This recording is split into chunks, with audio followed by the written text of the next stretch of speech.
열왕기하 6장 1절부터 17절까지 말씀입니다.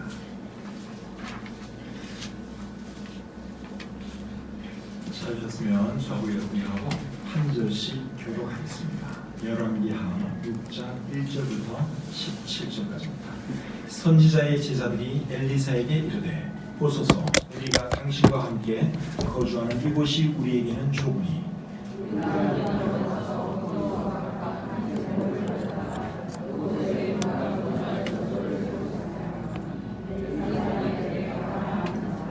그 하나가 이르되 청하건대 당신도 종들과 함께 하소서 하니 엘리사가 이르되 내가 가리라 하고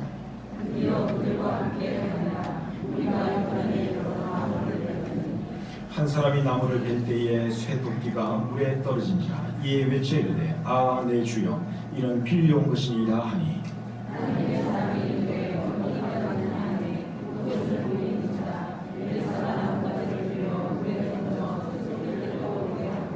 이르되 너는 그것을 집으라 하니 그 사람이 손을 내밀어 그것을 집으니라.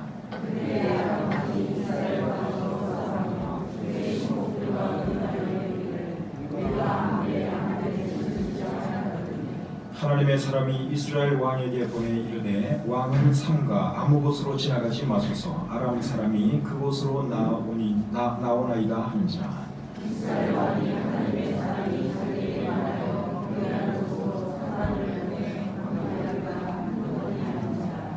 이러므로 아람 왕의 마음이 불안하여 그 신복들을 불러 이르되 우리 중에 누가 이스라엘 왕과 내통하는 것을 내게 말하지 아니하느냐 하니 그 신복 중에 한 사람이 이르되 우리 주 왕이 아무 소리나이다 오직 이스라엘 선지자는 엘리사가 왕이 진실에서 하신 말씀을 이스라엘 왕에게 고하나이다. 왕이 이르되 너희는 가서 엘리사가 어디 있나 보라 내가 사람을 보내어 그를 잡으리라. 왕에게 아뢰어 이르되 보라 그가 도단에 있도다 하나이다. 왕이 이에 말하와 누구와 많은 군사를 보내매 그들이 밤에 가서 소문을 내었더라. 하나님의 사람의 사환이 일찍이 일어나서 나가보니 군사와 말과 병거가 성읍을 에워쌌는지라. 그의 사환이 엘리사에게 말하되 아 내 주여 우리가 어찌하리까 하니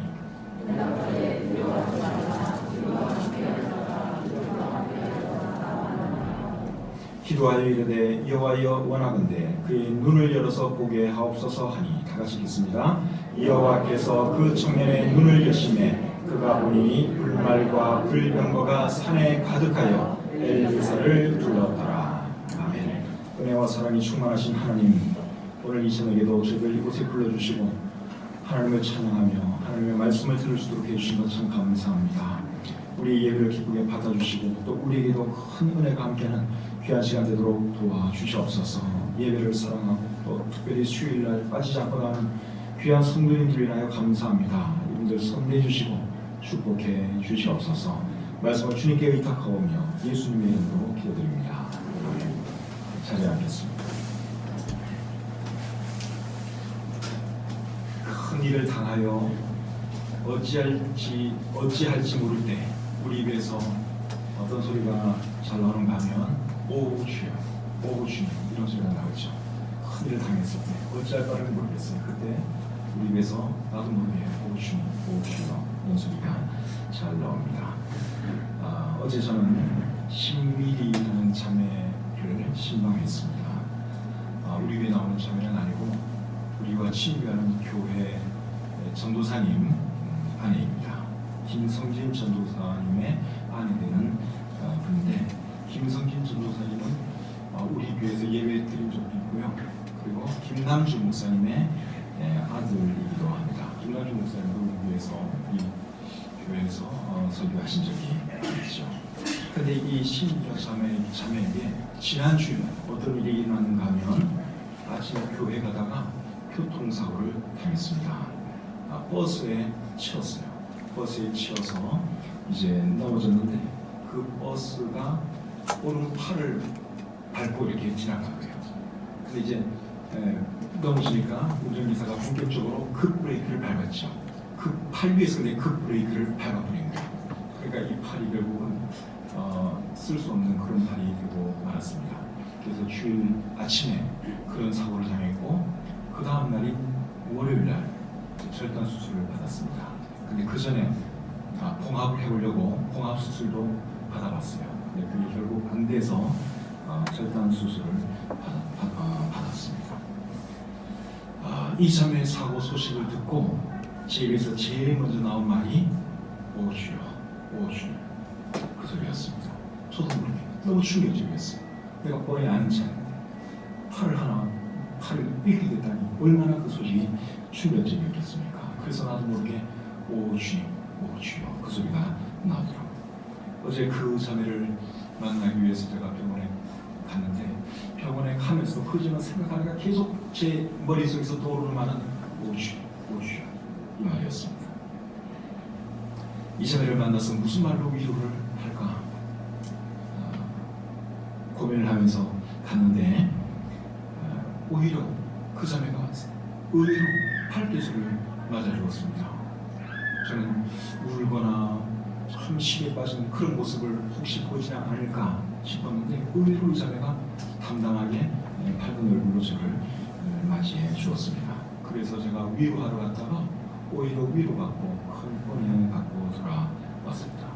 그 자매를 보면서 믿음이 도대체 무엇인가, 믿음이란 게 뭔가 하는 것에 대해서 제가 다시 한번 생각해 보시는 기회가 되었습니다. 자매를 만나고 운전을 하고 돌아오면서도 그 자매만 생각하면 오 주님, 오 주여, 계속 그 말밖에 생각이 나지 않더라고요. 신미리 자매 위해서 여러분 기도해 주시고, 그 가정을 위해서 생각나실 때마다 기도해 주시면 고맙겠습니다. 참 신실한 가정이고 참 신실한 자매인데 왜 하나님께서는 그런 일을 허락하셨을까?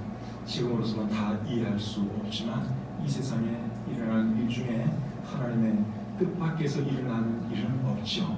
그러니까 그 일도 사실은 하나님의 어떤 뜻이 있어서 하나님께서 그 일을 허락하셨다고 생각을 합니다. 그래서 지금은 다 이해할 수 없지만 그 일조차도 우리 하나님은 합력하여 선을 이루실 것을 저는 믿습니다.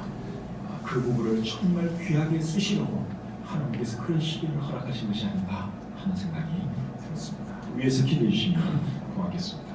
오늘 읽은 이 본문에 보시면 두 개의 사건이 나옵니다.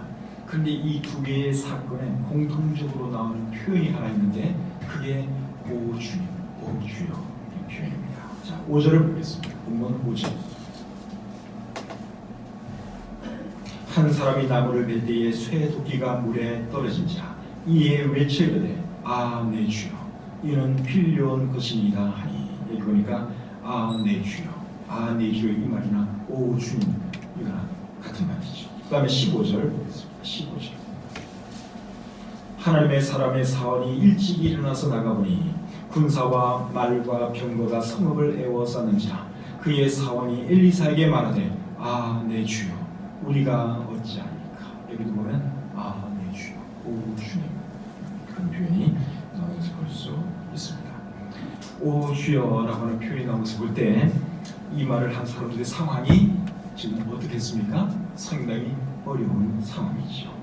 자, 이들에게 어떤 일이 일어났는지 오늘 본문의 내용을 보면서 우리에게 주시는 교훈을 함께 생각해 보기를 원합니다. 자, 먼저 1절, 2절을 다시 보겠습니다. 1절, 2절 같이 한번 읽죠. 시작.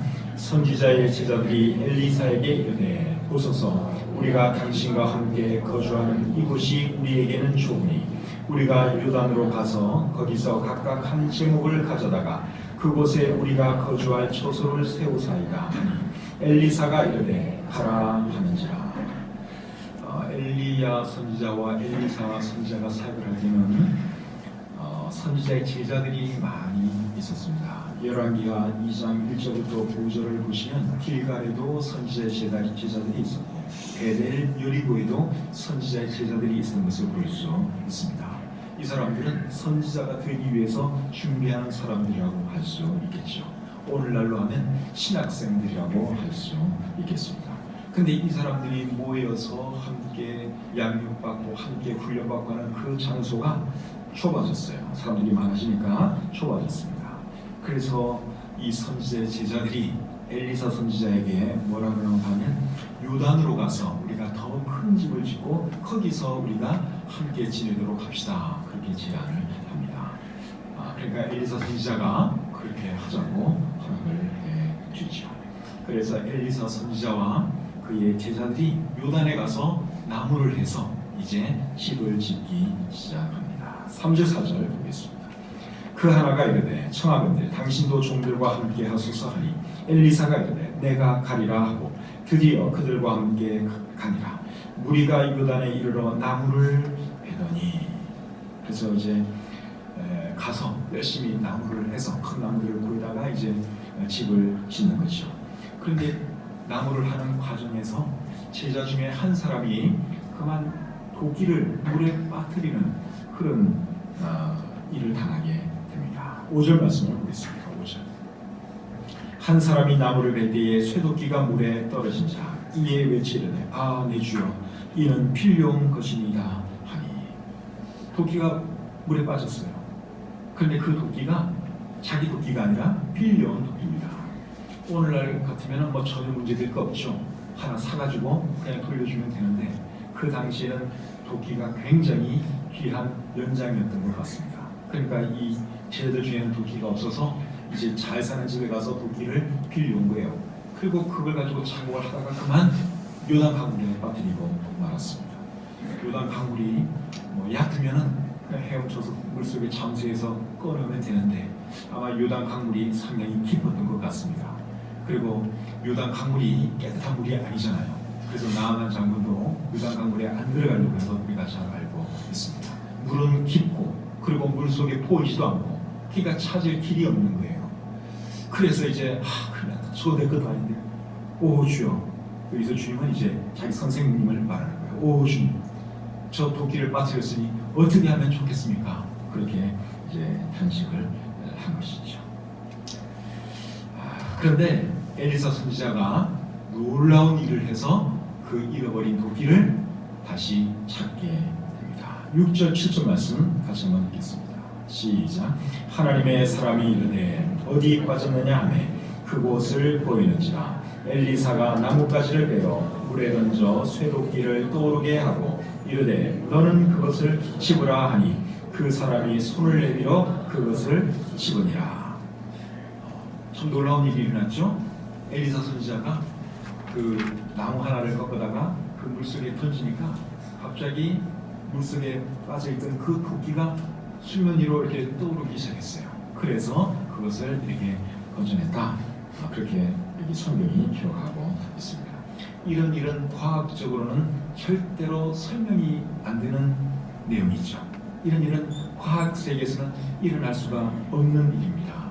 그런데 과학적으로 도저히 설명 안 되는 일이 실제로 일어날 수가 있습니까? 없습니까? 일어나죠. 그런 일을 우리는 소위 뭐라 그럽니까? 기적이라고 그러는 거예요. 기적. 도저히 과학적으로는 납득이 안 되고 사람의 상식으로는 납득이 안 되는데 실제로는 일어나는 일들이 있어요. 의사들에게도 여러분들이 한번 물어보시고 과학자들에게도 한번 물어보세요. 이 세상에 기적이 있습니까? 없습니까? 그렇게 묻는다면 대부분의 의사 과학자들이 있다고 대답할 것입니다. 도저히 과학적으로는 이해가 안 되고 납득이 안 돼요. 그런데 실제로는 일어나는 일들이 이 세상에 있다는 것입니다.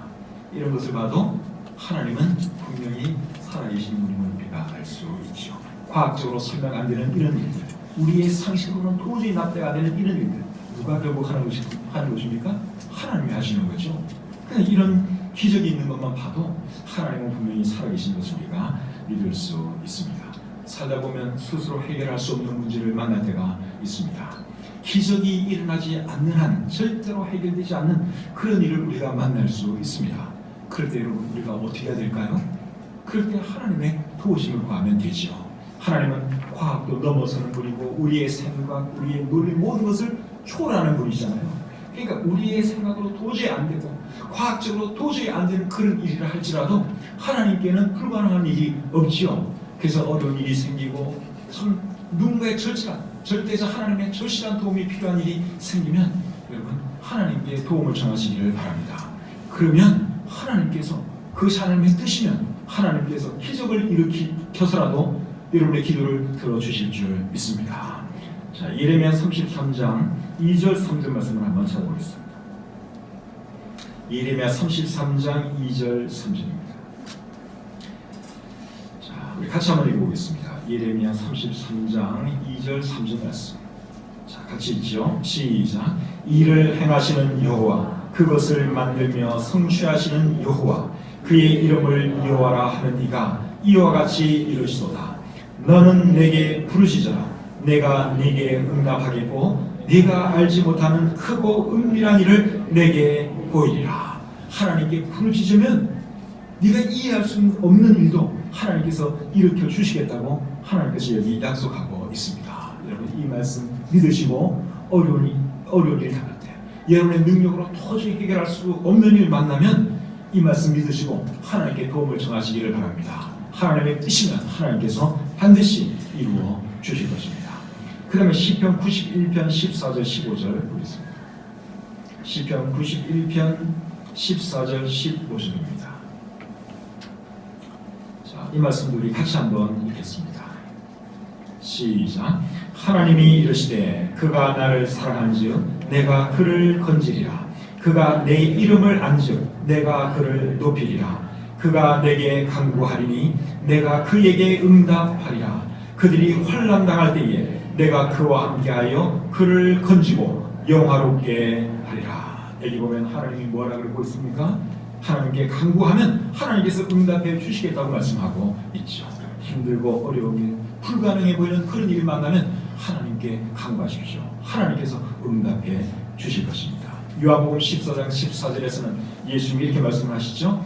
내 이름으로 무엇이든지 내게 구하면 내가 행하리라. 우리 주님의 약속이에요. 무엇이든지 구하면 하나님께서 행하겠다고 말씀하고 있습니다. 또 요한복음 16장 23절 하반절과 24절에서는 예수님이 이렇게 말씀하십니다. 내가 진실로 진실로 너희에게 이르노니 너희가 무엇이든지 아버지께 구하는 것을 내 이름으로 주시리라. 지금까지는 너희가 내 이름으로 아무것도 구하지 아니하였으나 구하라. 그리하면 받으리니 너희 기쁨이 충만하리라. 아멘. 이 말씀 예수님의 약속이에요. 예수님께 구하면 예수님께서 들어주시겠다고 약속하고 있습니다. 어려운 일 만날 때, 불가능해 보이는 일 만날 때 여러분, 하나님께 도움을 구하십시오. 하나님께서 해결해 주실 줄 믿습니다. 자, 이제 두 번째 사건을 살펴보겠습니다. 본문 8절부터 12절까지. 본문 8절부터 12절 말씀 제가 읽겠습니다. 그때의 아람 왕이 이스라엘과 더불어 싸우며 그의 신복들과 의논하여 이르기를 우리가 아무데 진을 치리라 하였더니 하나님의 사람이 이스라엘 왕에게 보내 이르되 왕은 삼가 아무 곳으로 지나가지 마소서 아람 사람이 그곳으로 나오나이다 하는지라. 이스라엘 왕이 하나님의 사람이 자기에게 말하여 경계한 곳으로 사람을 보내 방비하기가 한두 번이 아닌지라. 이러므로 아람 왕의 마음이 불안하여 그 신복들을 불러 이르되 우리 중에 누가 이스라엘 왕과 내통하는 것을 내게 말하지 아니하느냐 하니 그 신복 중에 한 사람이 이르되 우리 주 왕이여 아니로소이다. 오직 이스라엘 선지자 엘리사가 왕이 침실에서 하신 말씀을 이스라엘의 왕에게 고하나이다 하는지라. 이 말씀을 읽어보니까 아람 왕이 이스라엘을 공격하기 위해서 이제 이런 작전 저런 작전을 짜서 쳐들어오려고 하면 그 작전을 이미 이스라엘 왕이 알고 있어요. 그래서 아람 왕이 번번이 이제 실패를 한 것이 여기 기록되어 있죠. 그러니까 이 아람 왕이 어떻게 생각했는가 하면 내 부하들 중에 내 신하 중에 이스라엘과 내통하는 사람이 있다. 그러지 않고서야 우리가 비밀 작전한 것을 어떻게 이스라엘 왕이 알겠느냐. 그러니까 그 자가 누구인지 빨리 찾아내라고 신하들에게 야단을 합니다. 그때 신하 중에 한 사람이 왕에게 뭐라 그러죠? 이스라엘 왕과 내통하는 자가 있는 것이 아니라 이스라엘에는 엘리사라는 선지자가 있는데 그 사람이 왕이 하시는 모든 말씀들, 우리가 작전 짠 모든 것들을 그 사람이 미리 알고 왕에게 알려주고 있습니다. 그렇게 말을 해 주었습니다. 그러니까 이 아람 왕이 뭐라 그래요? 그러면 그 자를 당장 잡아오너라. 그렇게 명령을 내립니다. 13절 14절 보겠습니다. 13절 14절. 왕이 이르되 너희는 가서 엘리사가 어디 있나 보라. 내가 사람을 보내어 그를 잡으리라. 왕에게 아뢰어 이르되 보라 그가 도단에 있도다 하나이다. 왕이 이에 말과 병거와 많은 군사를 보내매 그들이 밤에 가서 그 성읍을 애워쌌더라. 그래서 이 아람 왕이 이제 군대를 풀어가지고 엘리사 선지자가 있는 그 성읍을 애워쌌어요. 밤중에 군사들을 보내가지고 그 성읍을 이제 동그랗게 둘러쌌습니다. 이제 엘리사 선지자는 꼼짝없이 잡힐 수밖에 없는 그런 상황이 되고 말았어요. 그 다음날 아침에 엘리사 선지자의 그 사환이 이렇게 보니까 아람 군사들이 자기 선지자를 잡기 위해서 그 성읍을 막 둘러싸고 있는 것을 이제 목격을 하게 되죠. 그때 그의 입에서 나온 말이 뭔가 하면 내 주여 우리가 어찌하리까 이 말이죠. 15절 보겠습니다. 15절. 자, 15절 같이 읽겠습니다. 시작. 하나님의 사람의 사환이 일찍이 일어나서 나가보니 군사와 말과 병거가 성읍을 애워쌌는지라. 그의 사환이 엘리사에게 말하되 내 주여 우리가 어찌하리까 하니. 큰일 났어요. 지금 이제 엘리사는 꼼짝없이 잡히게 생겼습니다. 그래서 이 사환이 당황해서 하는 말이 내 주여 이제 큰일 났습니다. 선지자님도 죽게 생겼고 나도 죽게 생겼습니다. 큰일 났습니다. 어떻게 하면 좋습니까? 그랬더니 엘리사 선지자가 뭐라 그럽니까?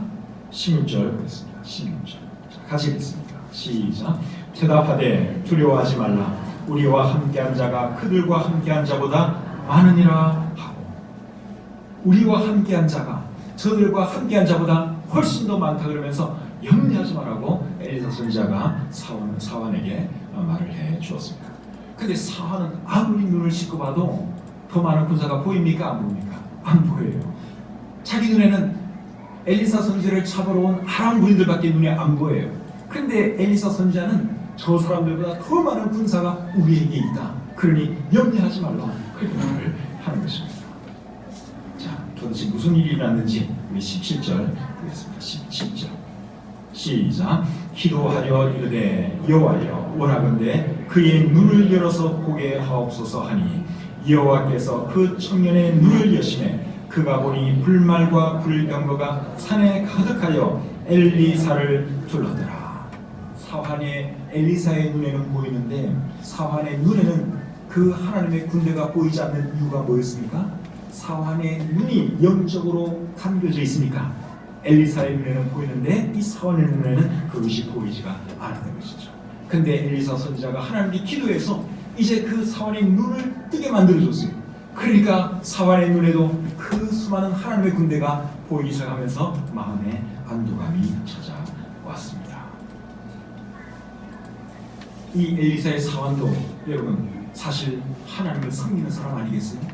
엘리사 밑에서 잘 섬기고 배워가다가 언젠가는 엘리사의 후임으로 그 다음 선지자가 될 사람이었을 것입니다. 그런데도 불구하고 그의 영적인 눈이 감겨져 있었다고 하는 사실입니다. 육신의 눈에 보이는 것만 보고 지금까지 살아온 거예요. 영적인 눈을 진작 떴더라면 참 많은 것을 봤을 텐데 영적인 눈은 다 눈에 보이는 것만 다 보고 사는 거죠. 엘리사와 이 사람의 차이가 바로 그것이었습니다. 오늘날 그리스도인들 중에도 저는 이런 사람들이 굉장히 많다고 생각이 듭니다. 하나님을 믿는다고 하면서 그리스도인들이 염려하고 걱정하고 고민하고 두려워하잖아요. 그 이유가 뭔 줄 아십니까? 그게 사실은 영안이 감겨서 그런 거예요. 하나님을 바라볼 수 있는 영안만 뜨여 있다면 고민하고 염려할 필요 없죠. 하나님이 눈에 보이는데 하나님께서 해결해 주실 거 보이는데 염려할 필요 없잖아요. 근데 하나님이 눈에 안 보이면 영안이 눈에 감겨져 있으면 이 세상에 염려거리, 걱정거리 투성이에요. 두려워할 거 투성입니다. 성경을 이렇게 읽어봐도 하나님을 믿는다고 하면서 영안이 감겨지는 사람들이 성경에 여러 사람 등장하는 것을 우리가 볼 수 있습니다. 어떤 사람들이 생각납니까? 예수의 제자 빌립이 생각나지 않습니까? 자, 우리 요한복음 6장 5절부터 7절 말씀 한번 보겠습니다. 요한복음 6장 5절부터 7절까지 말씀. 예수께서 눈을 들어 큰 무리가 자기에게로 오는 것을 보시고 빌립에게 이르시되 우리가 어디서 떡을 사서 이 사람들을 먹이겠느냐 하시니 이렇게 말씀하시면 친히 어떻게 하실지를 아시고 빌립을 시험하고자 하십니다. 빌립이 대답하되 각 사람으로 조금씩 받게 할지라도 200데나리온의 떡이 부족하리라. 예수님께서 빌립을 실험하기 위해서 자, 우리가 저 많은 사람들 먹는 문제를 해결해 줘야 되겠는데 어떻게 하면 좋겠느냐. 예수님은 지금 어떻게 할 계획이 딱 머릿속에 있어요. 그런데 이 빌립이 어떻게 대답을 할 것인가 한번 테스트하기 위해서 그 질문을 했더니 빌립이 뭐라 그럽니까? 저 많은 사람들 다 먹이려면 200데나리온 떡도 부족할 것입니다. 그렇게 대답을 했죠. 이 빌립이 계산은 굉장히 잘한 것 같습니다. 그런데 예수님이 하나님인 것을 알았다면, 그리고 예수님이 행하시는 기적 이 빌립이 다 보았지 않았겠습니까? 그런데도 불구하고 계산만 하고 앉아있는 거예요. 영안을 탁 떠서 자기 바로 눈앞에 있는 그 주님이 어떤 분인가, 능력의 하나님이라는 것을 그가 알았다면 주님 왜 이러십니까? 다 아시면서 이렇게 참 정답을 내놓을 수가 있었는데 이 사람은 영적인 눈이 감겨져 있어요. 그러니까 하나님은 안 보이는 거예요. 예수님이 어떤 분인지도 다 잊었어요. 단지 계산만 하는 거죠. 영적인 눈이 감겨져 있었기 때문에 그렇게 한 것입니다. 예수님의 제자 중에 토마도 그런 사람들 중에 한 사람이라고 볼 수 있습니다. 자, 요한복음 20장 24절부터 25절 보겠습니다. 요한복음 20장 24절 25절. 12제자 중에 하나로서 디두모라 불리는 도마는 예수께서 오셨을 때에 함께 있지 아니한지라 다른 제자들이 그에게 이르되 우리가 주를 보았노라 하니 도마가 이르되 내가 그의 손에 못자국을 보며 내 손가락을 그 못자국에 넣으며 내 손을 그 옆구리에 넣어 보이지 않고는 믿지 아니하겠노라 하니라. 도마도 여러분 예수님께서 행하시는 기적 다 본 사람이죠. 그리고 나사로를 살리는 것도 그는 보았습니다. 그런데도 불구하고 다른 제자들이 예수님이 부활하셨다, 우리가 부활하신 주님을 만났다 그렇게 말하는데도 이 사람이 믿지를 않습니다. 예수님이 어떤 분인가를 조금만 이해하더라면, 영안이 조금만 뜨더라면 금방 믿었을 텐데 이 사람이 영안이 완전히 감겨져 있었어요. 그래서 내가 부활하신 주님을 만나기 전에는, 내가 그의 상처를 만져보기 전에는 나는 절대로 못 믿겠다, 이런 믿음 없는 소리를 한 것이죠. 나중에 예수님께서 도마에게 다시 나타나셔서 뭐라 그랬습니까? 너는 나를 본보로 믿느냐? 보지 못하고 믿는 자들은 복되도다, 그렇게 말씀을 하셨죠. 여러분, 보지 못하고 믿는 자들이 결국 어떤 사람들이겠어요? 영안이 뜨인 사람들이죠. 영안이 뜨인 사람들은 보지 못한 것도 믿습니다. 근데 이 영안이 감겨진 사람은 보여줘도 못 믿습니다. 또 가나안 땅을 정탐했던 여호수아와 갈렙을 제외한 10사람의 정탐꾼들, 이 사람들도 영안이 감겨진 사람들이라고 할 수 있습니다. 민수기 13장 32절 33절 한번 보겠습니다. 민수기 13장 32절 33절. 이스라엘 자손 앞에서 그 정탐한 땅을 악평하여 이르되 우리가 두루 다니며 정탐한 땅은 그 거주민을 삼키는 땅이요 거기서 본 모든 백성은 신장이 장대한 자들이며 거기서 네피림 후손인 아낙 자손의 거인들을 보았나니 우리는 스스로 보기에도 메뚜기 같으니 그들이 보기에도 그와 같았을 것입니다. 하나님께서 가나안 땅을 이스라엘 백성들에게 준다고 약속을 했는데도 불구하고 이 사람들이 하는 말은 뭡니까? 우리는 절대로 그 땅에 들어갈 수 없습니다.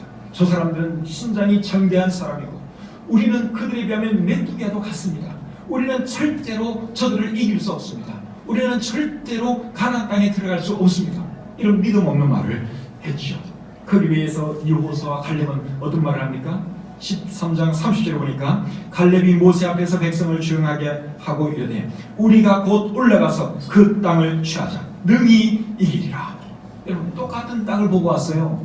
그런데 믿음 없는 10사람의 정탐꾼들은 우리는 할 수 없다, 우리는 메뚜기다, 이런 말을 하고, 믿음 있는 여호수아와 갈렙은 우리가 쳐들어가면 우리는 당연히 이길 수 있다, 이런 말을 합니다. 그리고 14장 9절에 보니까 그들은 우리의 먹이라, 그들의 보호자는 그들에게서 떠났고 여호와는 우리와 함께 하시느니라, 그들을 두려워하지 말라, 이런 말을 합니다. 참 신기하죠? 똑같은 걸 보고 왔어요. 똑같은 걸 보고 왔는데 10사람은 부정적인 말만 하고 2사람은 긍정적인 말을 해요. 여러분, 무엇이 이런 차이를 만들었을까요? 영안의 차이죠.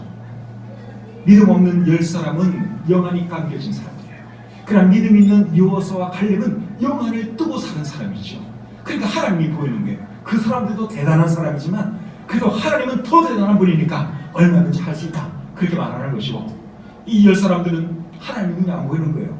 그들 눈앞에 있는 그 장대한 사람들, 크고 견고한 그 섬만 보이니까 우리는 할 수 없다. 이렇게 말하는 것이죠. 영안의 차이라고 할 수 있습니다. 또 우리 성경에는 영안을 뜨고 살았던 사람들 이야기도 굉장히 많죠. 사실 우리 성경에 나오는 믿음의 그 조상들이 다 어떤 사람들이었느냐? 영안을 뜨고 살았던 사람들입니다. 모세 같은 사람, 이분 좀 대단한 하나님의 사람이었죠. 히브리서 11장 24절부터 26절에 보시면 모세에 대해서 이런 말씀을 하고 있습니다.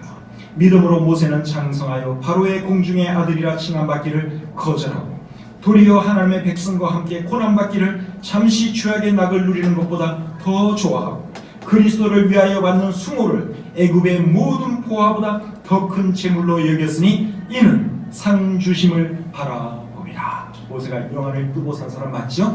네. 이 세상에 보화도 좋고 왕자의 자리도 좋지만 그보다 더 좋은 것은 하나님께서 주시는 상급, 하나님의 나라가 더 좋은 것을 이 사람이 알고 있습니다. 믿음의 눈으로 그걸 보니까 그는 얼마든지 이 세상에 부귀영화 그는 포기할 수가 있었던 것이죠.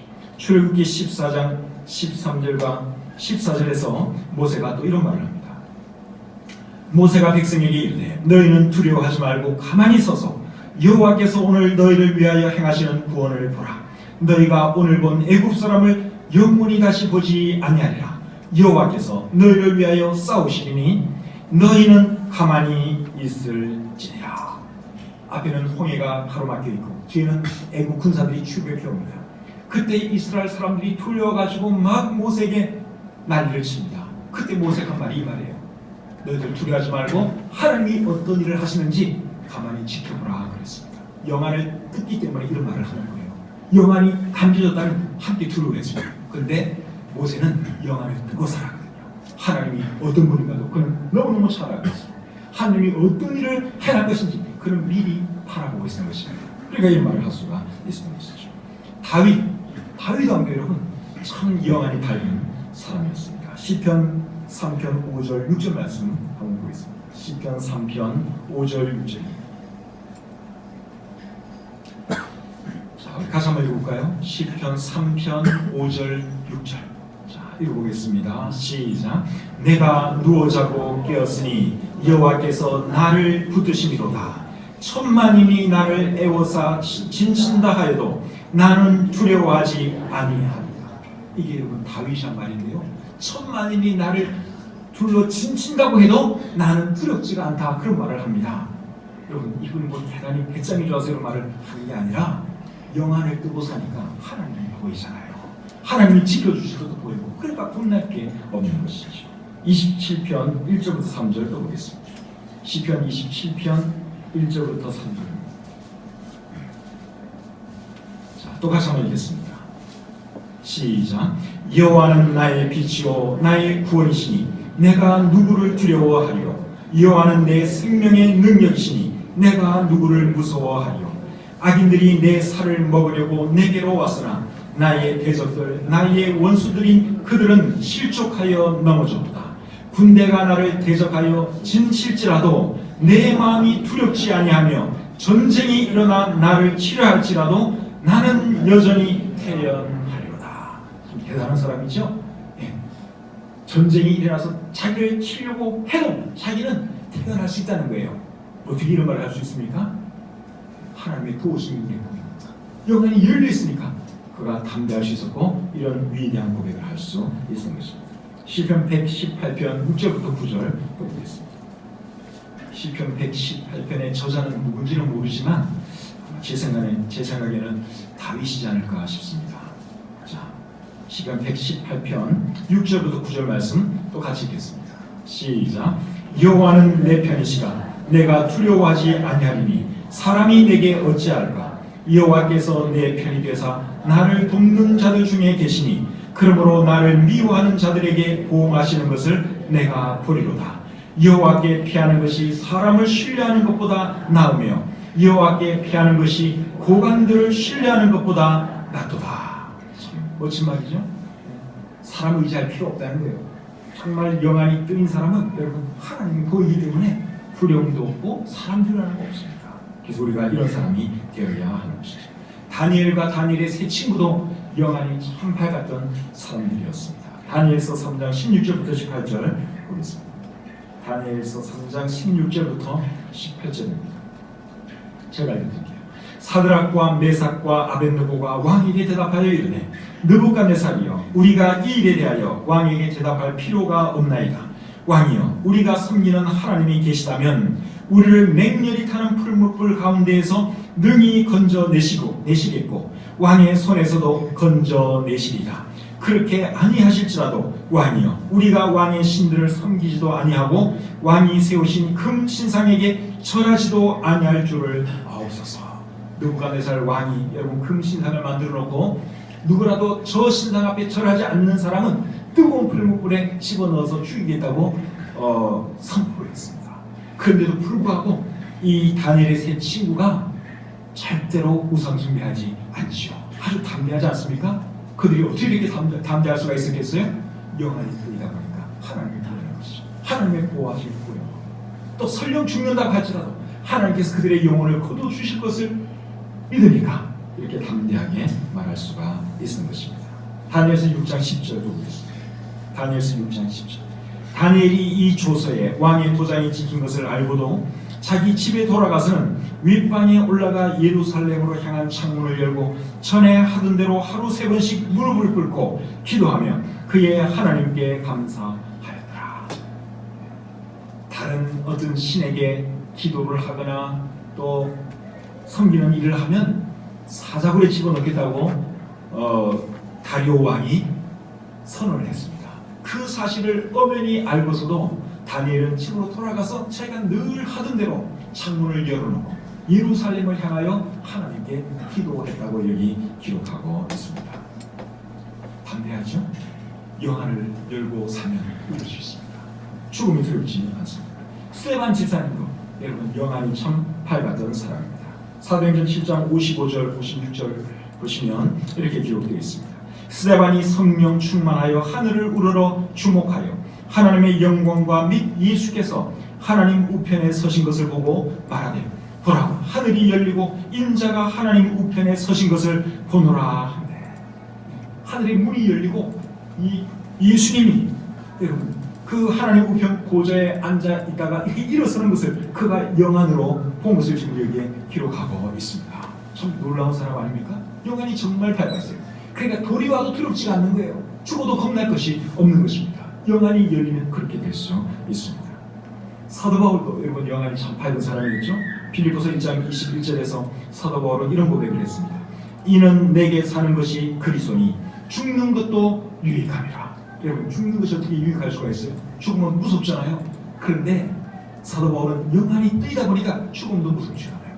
죽으면 바로 천국 갈 것을 그가 믿었기 때문에 이런 위대한 고백을 할 수 있었던 것입니다.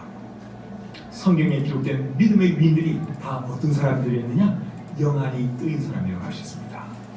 믿음 없는 사람들, 그런 사람들은 이 영안에 문제가 있기 때문에 믿음 없는 소리를 하는 거예요. 저와 여러분들이 정말 영안을 뜨고 사는 그런 그리스도인이 되었으면 좋겠습니다. 구원받은 하나님의 사람들이라고 해서 다 영안을 밝게 뜨고 사는 건 아니에요. 구원받은 사람들 중에도 영안이 어두운 사람들이 있어요. 그런 사람들은 여러분 하나님이 보이질 않습니다. 늘 계산합니다. 능력 많은 하나님을 바라볼 줄 모르죠. 그런 사람 되지 마시고 정말 영안이 밝은 그런 사람이 되어서 하나님을 보시는 그런 사람이 되고 하나님의 도우심을 늘 참 기대하면서 그것을 바라보면서 살아가시는 저와 여러분들이 되었으면 좋겠습니다. 설교 서두에서 제가 신미리 자매 이야기를 했습니다. 오른팔을 잃고도 여기까지 있더라고요. 오른팔을 잃고도 그 자매가 울거나 낙심하지 않더라고요. 늘 지난 옛날에 만났을 그 모습 그대로 이렇게 사람을 대하더라고요. 여러분 무엇이 그것을 가능하게 했을까요? 그것들은 결국 영안과 관련된 문제 아니겠습니까? 육신의 눈만으로 자기 신체를 바라보면 좌절할 수밖에 없어요. 근데 영안을 열어서 보면 아 이게 하나님의 뜻이겠다. 이제 이 생각할 수가 있겠죠. 하나님께서 선명하게 선을 이루어 주시겠다 하는 그런 믿음이 생기는 것이죠. 바라기 과연 저와 여러분들도 정말 영안이 밝은 사람이 되어서 하나님께 영광 돌리고 한 사람들을 주님께로 인도하는 그런 믿음의 사람들이 다 되시기를 주님의 이름으로 축복합니다.